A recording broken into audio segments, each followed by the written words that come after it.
The Toyota Highlander is a mid-size crossover vehicle that was first introduced for the 2001 model year and is now in its fourth generation. This 2004 model falls into the first generation that was sold through the 2007 model year and was based on the same platform as the Lexus RX, but it's about 4 inches longer, giving it space for an optional third row seat and increasing your seating capacity to up to 7.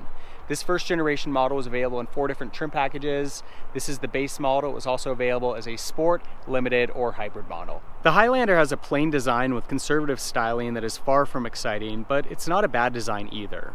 It's got smooth sheet metal with a clean appearance and a simple layout. The only thing remotely unusual about the design is the slight bulging at the front and rear fenders. The fascia has a rectangular grille with simple headlights and a flat bumper with cutouts for optional fog lights. The B and C window pillars are blocked out, and this model sports a set of 6-spoke aluminum wheels with front and rear painted mudguards. It has integrated crossbars on the roof, and at the rear, the simplicity continues with a conventional layout accentuated by a single strip of chrome along with an array of badging. Looking inside the Highlander, you see it's got a simple but attractive interior design with decent quality materials. This, of course, is the base model, but it still comes with a decent level of standard options and features. Got fairly comfortable seating,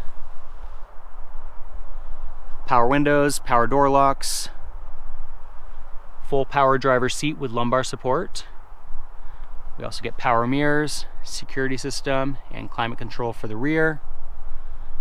And we've got cruise control on this little lever here on the steering wheel. Instrument cluster's got a nice simple design with our tachometer on the left, speedometer in the middle, fuel gauge and temperature gauge on the right. Center dash, we've got a clock up top, climate control below that, which is a single zone system with heat and air conditioning. Audio system below that with AM/FM radio, 6-disc CD player and a cassette player. Cigarette lighter below that, gear shifter, and we've got some storage space down below the console here with a 12-volt outlet. And then up top, we've got an ashtray, 2 cup holders, and then some storage space in the center console. Self-dimming rear view mirror, compartment for sunglasses, and then we can also program up to 3 garage door openers. Our middle row is quite spacious, plenty of leg, head, and shoulder room, and our center seat back folds down into an armrest with 2 cup holders. We can fold down our seat backs flat into the floor to increase cargo space, and likewise we can easily lift that back up. Center console here, we've got some storage space, and then a missing ashtray. And we've got some cup holders and storage built into the side doors. Coming around back, you'll see that this model is equipped with the optional third row seat, which folds down flat into the floor. With that in the floor, we've got plenty of cargo space back here. We can easily lift this seat up if you want to use those seats. And with it in position, cargo space is more limited, but it does still exist. In some small crossover SUVs, that's not the case. Unfortunately, to access that seat, we do have to come over to the passenger side. There's no access from the driver's side. And we've got a lever here. Slide the seat forward. You'll see it is still a little bit tight to access that third row. And once you're back there, it's pretty tight as well. It'll work okay for small passengers, but it's gonna be pretty tight for adults. Got a cup holder, heat control, and then another cup holder on the other side. We also do have levers for this middle row to slide these seats forward and backward to adjust that rear legroom slightly. You'll see with this back in position, you can have the seat up with pretty tight legroom here to further increase that in the back, making it more usable for those rear passengers, but obviously makes it tight in the middle. And then we've got the lever down here that we can use to slide that all the way back to make this center row more comfortable. The Highlander is available in front-wheel drive or all-wheel drive, and when it was first introduced, you could get it with either a 2.4-liter inline 4-cylinder or a 3-liter V6, both paired to a 4-speed automatic transmission. With the 2.4, you get 155 horsepower and 163 pound-feet of torque, and an EPA rating between 17 to 19 miles per gallon in the city and 22 to 25 miles per gallon on the highway. With the 3-liter V6, you get 220 horsepower and 222 pound-feet of torque with an EPA rating from 16 to 17 miles per gallon in the city and 21 miles per gallon on the highway. 2004 and newer models see the 3-liter V6 replaced with this new 3.3-liter V6 paired to a 5-speed automatic transmission with 230 horsepower and 242 pound-feet of torque, and that EPA rating is revised to 16 to 17 miles per gallon in the city and 22 to 23 miles per gallon on the highway.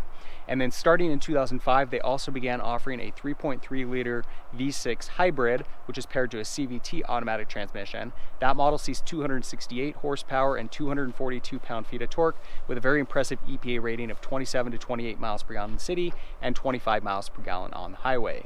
The 0 to 60 time on the Highlander varies from about 10.5 seconds with that inline 4-cylinder all the way down to 6.6 seconds with the hybrid model. Max tow capacity is 3,500 pounds. So we'll go ahead and start off with an acceleration test here. Going onto the highway up a slight grade. And it's got adequate power. That's 50 miles an hour. That's not flooring it. No need to really push the vehicle, but it's well powered. Of course, this has that 3.3 V6, so it's got the 5-speed automatic. It's got a little bit more horsepower than what we saw in the early 3-liter 6-cylinder, and then of course more than that 4-cylinder. The most exciting to drive, of course, is going to be the hybrid. It's got that 0 to 60 time of 6.6 seconds, very quick, and then of course you've got great fuel efficiency. But this 3.3-liter V6 is also very well suited to the vehicle.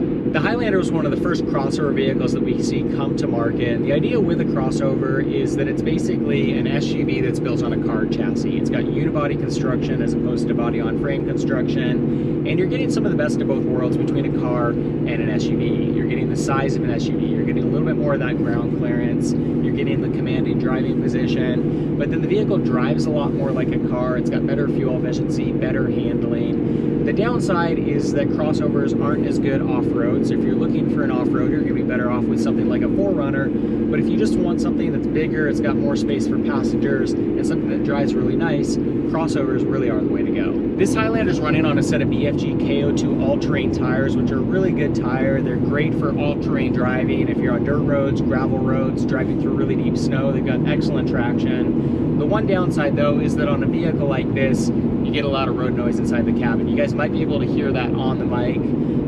Getting a lot of road noise on this Highlander in particular. In general, the Highlander is going to be a very quiet vehicle, a very smooth ride, a nice quiet cabin. Again, it's built on that car chassis, and that results in that overall quiet driving experience, really nice handling. The KO2s do have an impact, but of course the upside is that they're a really good tire if you're planning on getting on some of those dirt roads or going through the snow. The Highlander is a really easy vehicle to drive. Even though it's got that seating capacity for 7 and a good amount of cargo space, it's got a very small feel to it.